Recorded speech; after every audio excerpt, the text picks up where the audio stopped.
Star Wars en direct remercie ses partenaires Mint Inbox, Planète Star Wars Universe, le groupe Star Wars Geeks Québec, la boutique Kaya et la convention Génération Star Wars et Science-Fiction.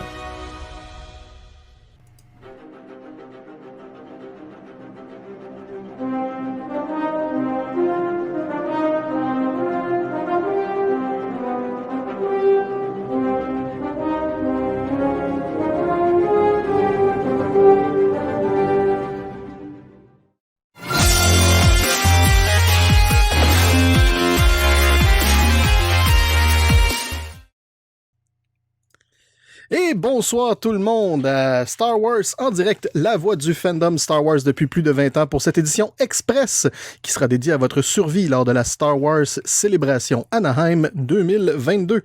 Ici Sébastien en direct de Montréal et ce soir pour partager les meilleurs trucs avec vous, je suis accompagné de Juliane. Bonsoir. Bonsoir tout le monde, bonsoir Sébastien. Alors, ça va être très simple, le concept des guides de survie. Vous voyez, tout ce qu'on veut faire dans le fond, c'est vous donner nos meilleurs trucs pour passer le meilleur moment possible à la Star Wars Celebration. Et donc, on va commencer dès ce soir, lors de ce merveilleux enregistrement, avec nos merveilleux trucs pour quoi faire avec votre budget ou comment vous en sortir pour le moins cher possible ou le mieux possible. J'ai presque oublié.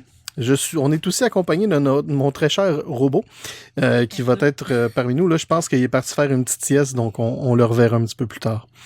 Et donc, sans plus tarder, nous allons nous lancer directement dans le brut du sujet, c'est-à-dire le budget pour la Star Wars Célébration Anaheim. Oh crap! Prepare to jump into hyperspace on my mark. All right, stand by.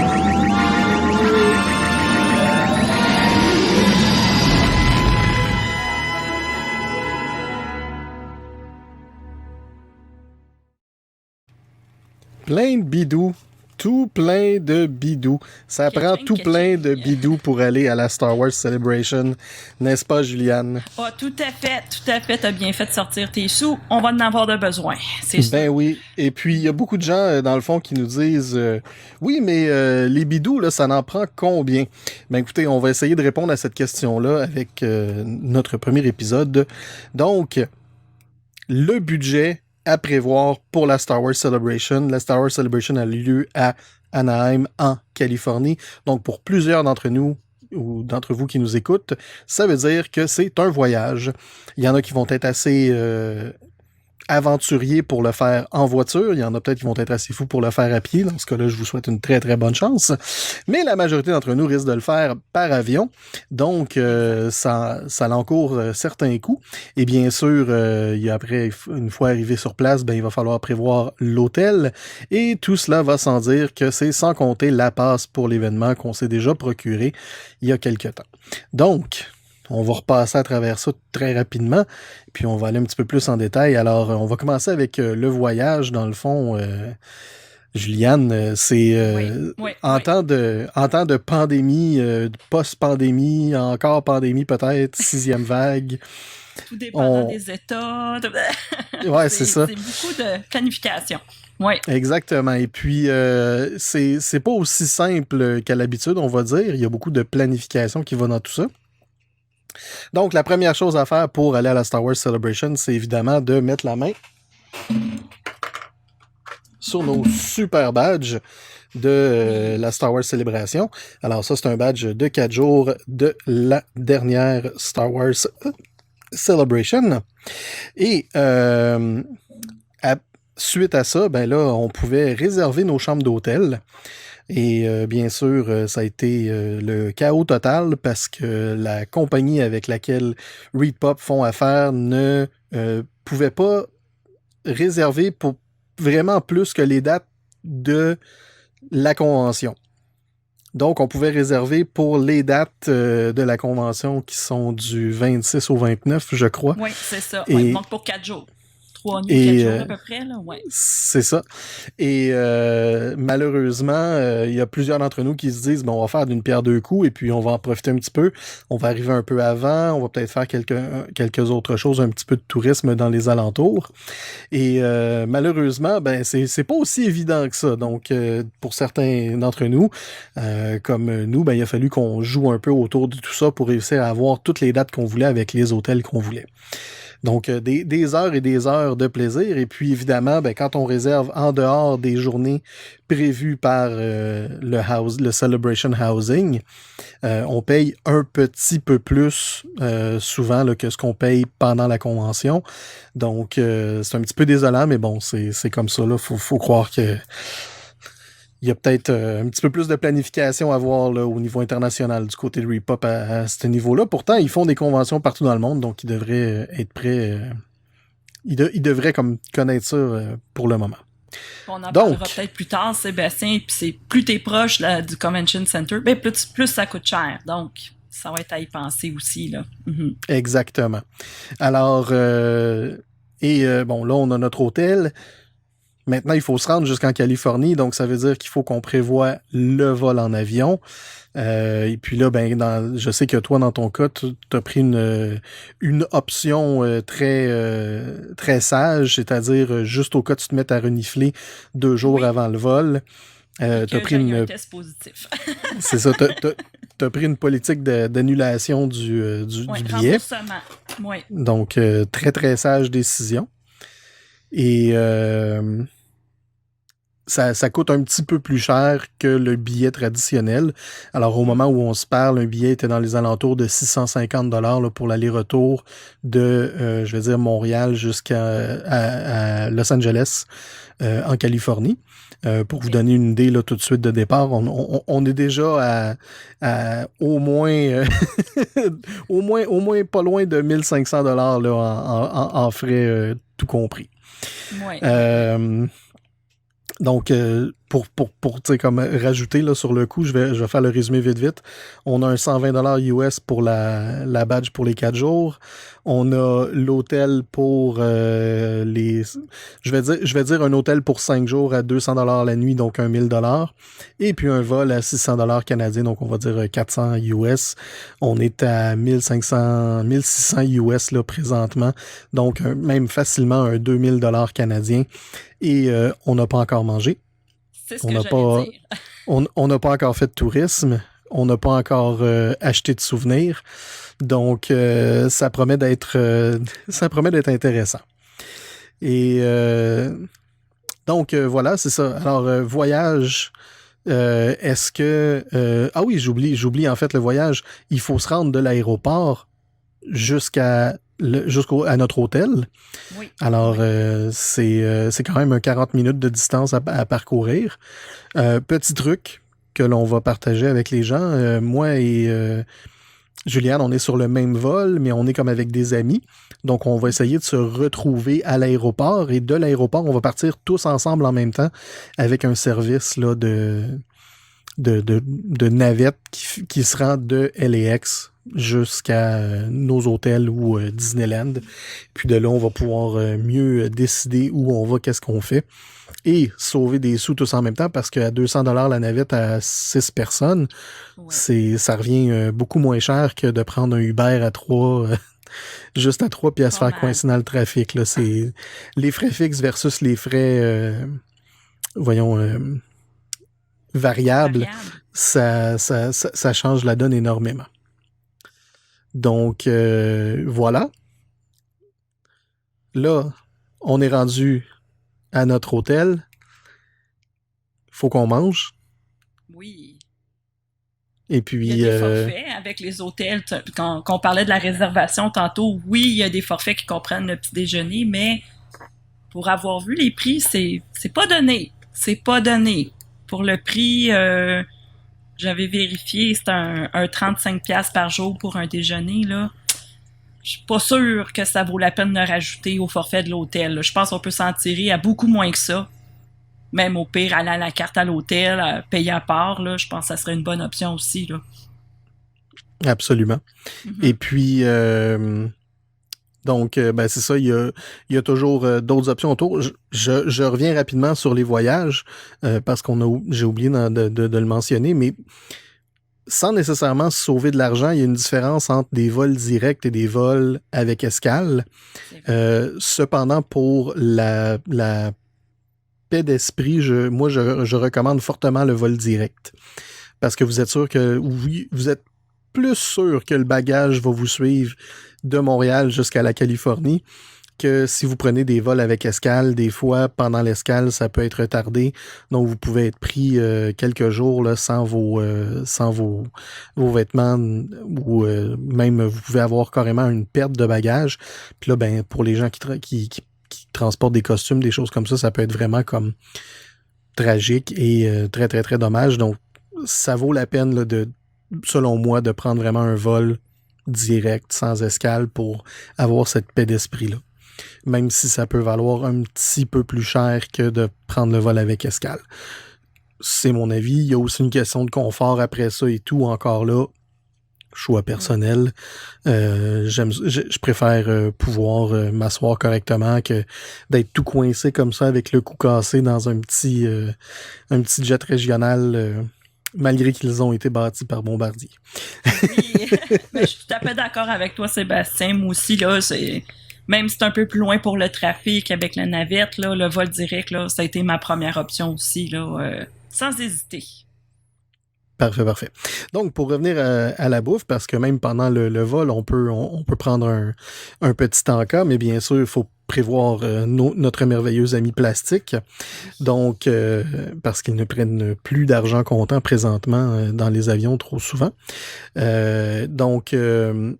On est maintenant rendu sur place. On a l'option de déjeuner avec certains hôtels. Sinon, autour du centre de convention, il y a quand même plusieurs options qui sont pas trop coûteuses et qui permettent d'aller déjeuner là, de bonne manière. Moi, ce que j'ai toujours dit dans le passé, c'est prenez un bon gros déjeuner, parce que il y a tellement de choses à faire pendant la journée à la Star Wars Celebration que ça vous sauve du temps, comme de prendre juste une petite collation ou un boost sur l'heure du dîner, et justement après de prendre un bon souper là, entre amis, puis de partager toutes les aventures que vous avez vécues pendant la journée. Ça, c'est toujours un moment super le fun là, de la soirée. Donc, c'est ma préférence. Juliane, toi, est-ce que tu as une autre suggestion que celle-ci? Ben moi, j'ai vécu ma première célébration en 2019, puis j'ai eu la merveilleuse idée d'écouter les conseils de l'équipe de Star Wars en direct pour me préparer, et j'ai vraiment suivi à la lettre le conseil qui était de oui, effectivement, ça vaut la peine de prendre un bon déjeuner, s'amener une collation pour le dîner.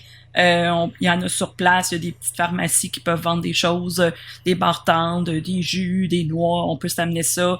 Puis après le souper, là, c'est sûr, c'est un must, là.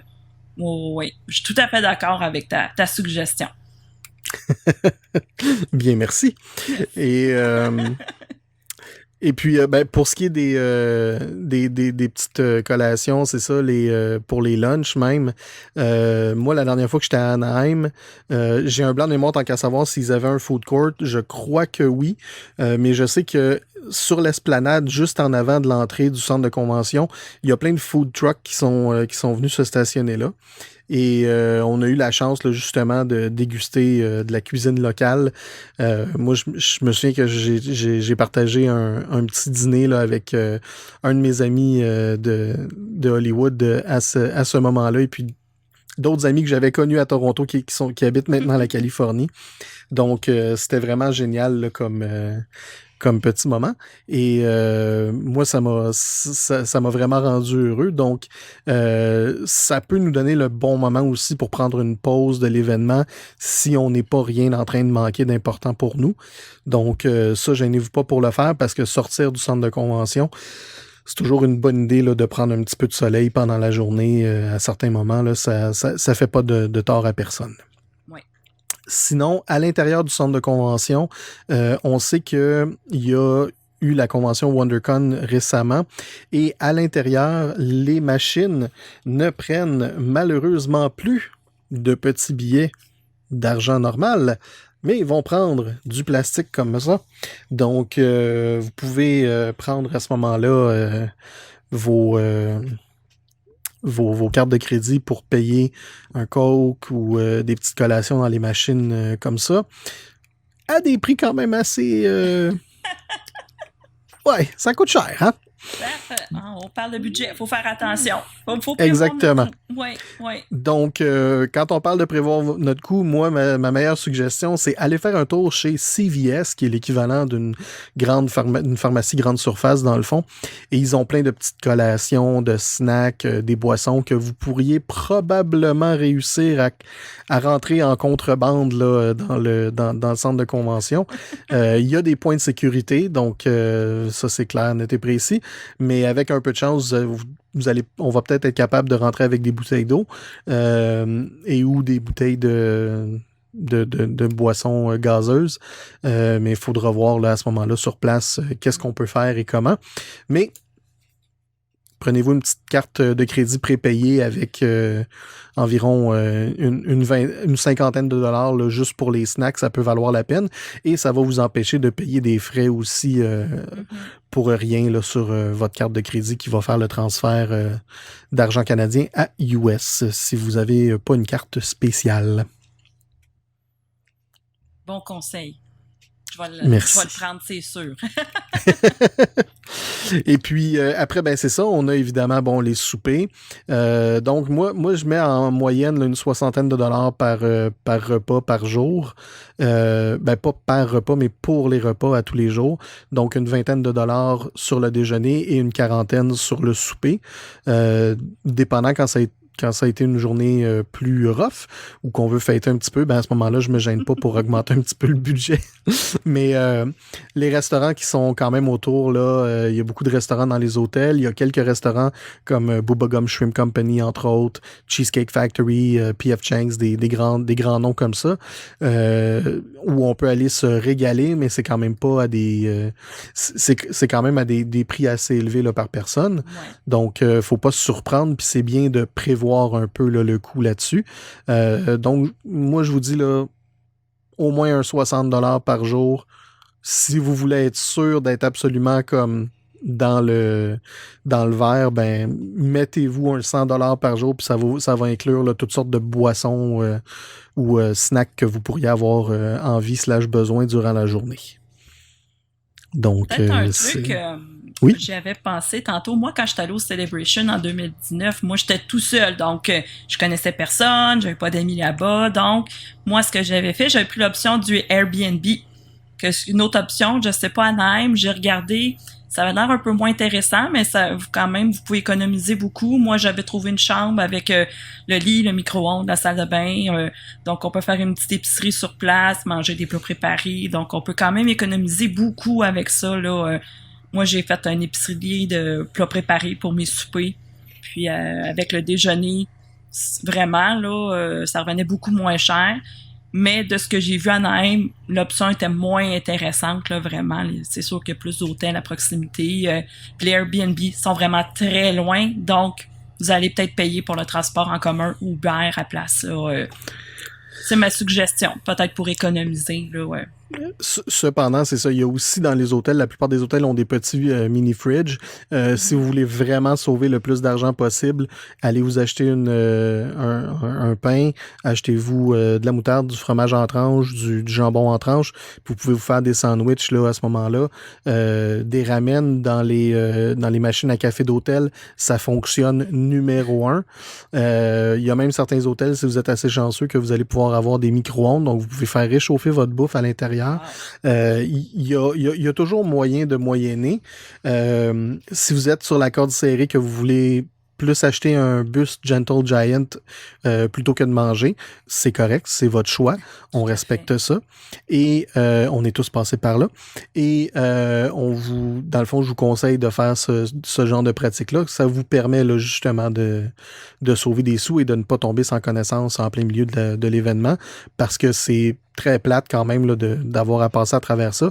Et ou encore de manquer la moitié d'un panel parce qu'on s'endort tellement qu'on est fatigué parce qu'on n'a pas assez eu de sustenance. Donc, faites attention à vous.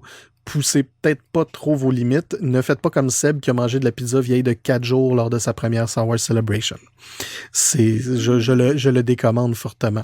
J'en ai pas été malade, mais j'ai été chanceux. Donc, on a fait le voyage. On est rendu à l'événement. On a quand même un petit peu eu la chance de manger. Mais là, je commençais à parler des souvenirs, puis justement, il y en a beaucoup des souvenirs. Alors, que ce soit des choses aussi anodines que des grosses mugs comme ça, des tasses à café, comme ça. Des tasses à café, des pins de la Star Wars Celebration, puis il y en a plusieurs. Donc, ça, c'est le genre de choses que je vous dirais, prévoyez votre argent pour ça. Les pins en tant que tels de collection sont environ au coût de 10$ par pin. Les pins qui sont sponsorisés sont limités à 2000 pins par sponsor. Ils sont 10$ par pin ou il faut acheter un certain montant qui ne peut pas dépasser 50$. Donc, faites attention à ça.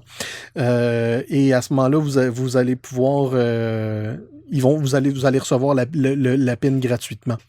Donc, des places comme Funko, souvent, vont faire ça où vous achetez comme une douzaine de Funko Pop pour 200$. Et puis là, ben, vous vous ramassez avec une pin gratuite. Puis moi, la dernière fois, quand j'étais allé au kiosque de Funko, ils ont oublié de me donner ma pin. Puis j'étais un petit peu fâché. Oh. Ouais. J'ai jamais eu ma pin de Kylo Ren. Non, maudit. C'est pas grave. Ben, des fois, donc, si tu achètes quelque chose, un exemple, moi j'avais acheté un livre là-bas à Chicago, Master and Apprentice, puis ils donnaient un sac exclusif, gratuit. Si on l'achetait, on était dans les 50 premiers par jour. Donc, oui, ça peut monter vite. C'est ça. C'est ça. Là. Il y a beaucoup d'exclusivité. On sait que Lego souvent font quelque chose d'exclusif. Gentle Giant, Kotobukiya, probablement Atomic Games vont avoir quelque chose d'exclusif, ou du moins on l'espère. Donc, et même des gens comme Ashley Eckstein et Her Universe ont aussi des exclusivités qui peuvent être très intéressantes. Et ça, tout ça, c'est sans compter, évidemment, les artistes. Acme Archive est sur place avec une allée d'artistes vraiment incroyable. Et tous les artistes indépendants aussi qui sont sur place et qui ont des kiosques et qui souvent ont des impressions limitées pour l'événement. Et les prix varient là, sur toutes ces choses-là. Mais c'est quand même quelque chose que c'est intéressant là, de planifier, d'avoir de l'argent pour pouvoir justement se dire « Ah, on va... OK, ouais, je vais me permettre ce petit cadeau. » Donc, moi, mon petit truc de base pour les journées de convention, quand même avoir de l'argent cash sur soi, parce que cash talks, comme ils disent.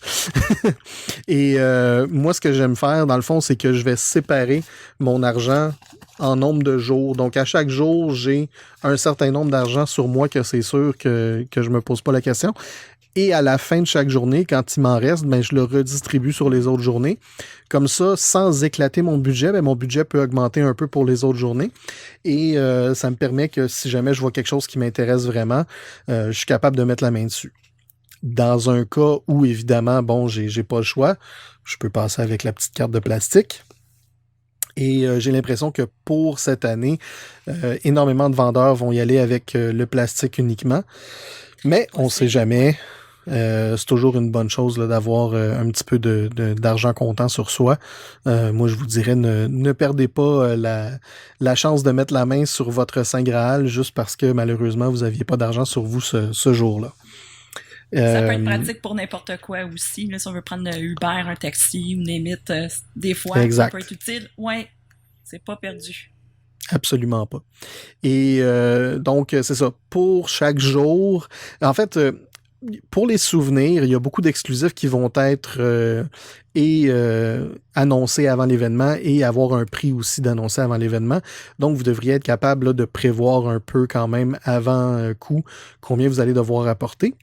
Cependant, l'événement arrive très, très rapidement. Et je vous dirais que en moyenne, là, un 200$ par jour US, c'est pas trop un mauvais ballpark là, au niveau des souvenirs au total de la convention. Parce que si on achète plusieurs impressions d'artistes, si on achète plusieurs bustes, si on achète plusieurs figurines, plusieurs Funko Pop, la facture monte très rapidement.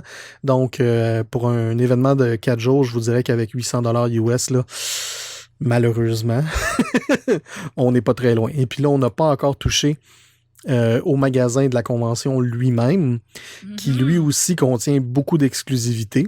Au moment de l'enregistrement, malheureusement, les ventes en ligne pour tous les produits en route vers la célébration ne semblent plus être en ligne.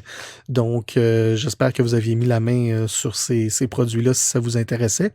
Sinon, malheureusement, il est trop tard. Vous allez devoir courir après les gens qui en ont à l'événement pour réussir à mettre la main dessus. Et donc, j'ai bien hâte de voir à quoi va ressembler le magasin cette année.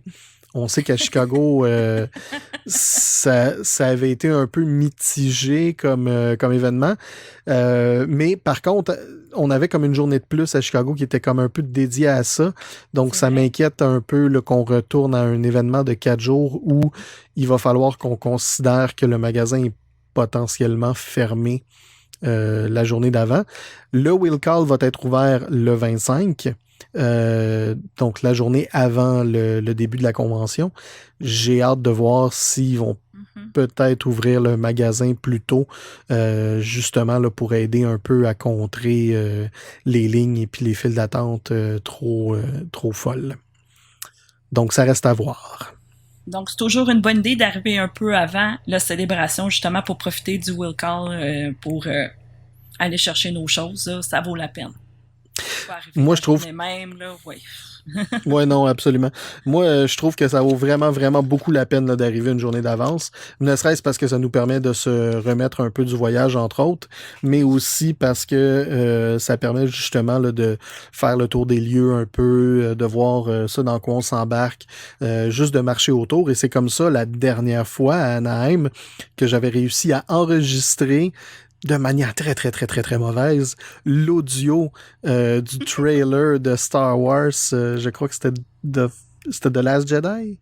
Non, attends, non, c'était The Force Awakens. Oui. Parce que on entendait Chewie, puis c'était la grosse affaire là-dedans. Et donc, et on avait pu publier ça là, sur Star Wars en direct, donc c'était quand même très drôle. Donc, voilà. On a fait le voyage. On a considéré l'hôtel, les repas, les souvenirs, les exclusivités. Juliane, est-ce que j'oublie quelque chose? Peut-être encore pour économiser l'hôtel, on en a parlé, mais si vous êtes capable de partager votre chambre avec 1 ou 2 ou 3 personnes aussi, ça peut être quand même intéressant, point de vue budget. On peut sauver beaucoup de sous. Oui, absolument, parce que sur 200$ par nuit, quand on parle de 5 nuits, admettons, on passe de 1000$. Quand on divise ça par 3, ben là, on est rendu à 350$ par personne. Ça fait quand même une économie de 700$ qu'on peut réintégrer dans la convention directement. Puis 750$, on parle à peu près là, du budget que je parlais pour les souvenirs pour 3 jours. Donc, ça vaut la peine de songer à cela. Oui, tout à fait. Absolument. Tout à fait. Donc, voilà. Donc, voyage, hôtel, repas, souvenirs, exclusivité, les petits à côté qu'on n'a pas encore touchés, c'est-à-dire, si jamais vous voulez aller à Disney après, là, ça peut vous coûter un petit peu plus cher. Si vous restez plus longtemps, justement aussi, il faut considérer ces nuits d'hôtel-là. Mais nous, c'est la Star Wars Célébration qui nous préoccupe. Donc, moi, je mets un budget aux alentours de 3000$ canadiens, 3500 même cette année là, avec le cours du dollar présentement, pour être vraiment à l'aise et ne pas avoir de regrets en rentrant à la maison en se disant « Oh non, j'ai laissé ma mitaine de four de Ponda Baba sur le mur du magasin. » Ah oui, beau souvenir. Oui, voilà. Ouais. Donc, il faut considérer toutes ces choses-là. Moi, je vous dirais, préparer environ cela. Il y a certains coûts qui sont absorbés avant l'événement, comme les billets d'avion, ce genre de choses-là. Ça aide un peu, mais il faut quand même être prêt là, à débourser pour l'événement. Donc, ça englobe pas mal ça. Moi, je dis 3500. Juliane, toi, t'es... Oui, je suis d'accord. Oui, c'est sûr que moi, quand j'ai pris l'option Airbnb, épicerie, ça m'était revenu beaucoup moins cher, mais j'en ai profité justement. J'ai dépensé au magasin puis et d'autres souvenirs. Et voilà. place. Donc, Ouais. chaque petit sou peut permettre là, justement de nous faire plus plaisir. Mhm. Parlant de se faire plaisir, j'en profite pour montrer qu'on a un merveilleux chandail Obi-Wan Kenobi, Hello There, qui va Hello être, there. ben, qui est présentement disponible sur la boutique de Star Wars en direct. Donc, pour le voir, vous pouvez aller directement sur starwars.direct/boutique et vous pourrez aussi regarder notre collection 20e anniversaire. Alors, de la part de Juliane et moi-même, je vous remercie d'avoir été des nôtres pour ce guide de survie de la Star Wars Célébration Anaheim 2022. Bien sûr, si vous avez aimé cette émission, on vous invite à aller, entre autres, sur YouTube pour mettre les petites cloches, pour vous abonner à notre merveilleuse émission et pour avoir accès aux autres guides de survie qui vont paraître d'ici à l'événement. Et bien sûr, si vous avez des suggestions, des commentaires, des réactions sur les sujets qu'on vient de discuter, vous pouvez aller en discuter sur Facebook ou sur toute notre panoplie de réseaux sociaux. Et on met un beau bonjour à nos amis sur Discord, une très belle communauté très active. Donc, gênez-vous pas pour aller poser des questions parce qu'on pourrait peut-être y répondre dans les prochains guides de survie. On ne sait jamais. Et peut-être que plus proche de l'événement, on va peut-être faire un petit live là, où vous allez pouvoir interagir avec nous. Donc, restez à l'affût. Donc, bien sûr, partagez sur vos réseaux sociaux pour nous faire connaître auprès de la communauté et qu'on puisse avoir beaucoup de joie et de plaisir à partager toutes nos connaissances avec vous. Alors, de la part de toute l'équipe, merci d'avoir été à l'écoute de Star Wars en direct, la voix du fandom Star Wars, et que la force soit avec vous. Bonne soirée!